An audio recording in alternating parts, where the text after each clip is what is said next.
खरमास कथा।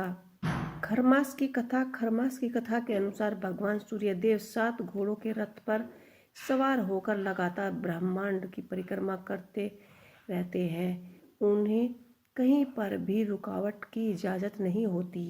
मान्यता के अनुसार उनकी रुकते ही जनजीवन ठहर जाएगा। पौराणिक कथाओं के अनुसार खरमास की कहानी क्यों है? भगवान सूर्यदेव 7 घोड़ों पे साथ सवार होकर लगातार ब्रह्मांड की परिक्रमा करते रहते हैं। उन्हें कहीं भी अकेले रुकने की इजाज़त नहीं है। उनके रुकते ही जनजीवन भी ठहर जाता है। लेकिन जो घोड़े उनके सारथी रथ में जुटे होते हैं, वे लगातार चलने व विश्राम में मिलने के कारण भूखे प्यासे बहुत थक जाते हैं। उनकी इस दयनीय दशा को देखकर सूर्यदेव का मानना भी द्रवित हो गया।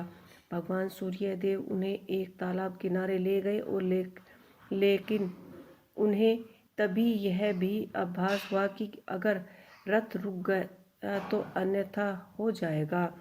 लेकिन घोड़े का सौभाग्य कहिए तथा कि तालाब के किनारे 2 खर मौजूद थे। अब भगवान सूर्यदेव घोड़ों को पानी पिलाने व विश्राम देने के लिए छोड़ देते हैं और खर यानी गधों को अपने रथ में घोड़े जोड़ लेते हैं।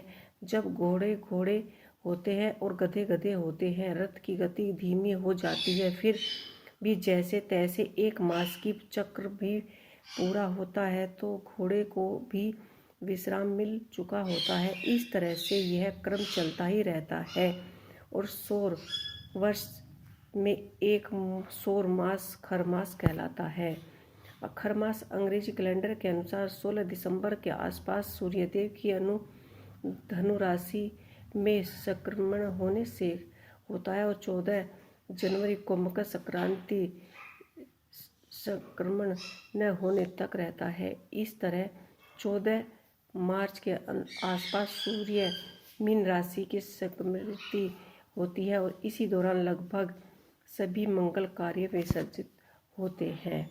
तो ये थी खरमास कब से कब तक रहेगा। खरमास अब की बार दिसंबर से शुरू होकर जनवरी तक और जनवरी से शुरू होकर मार्च तक रहेगा।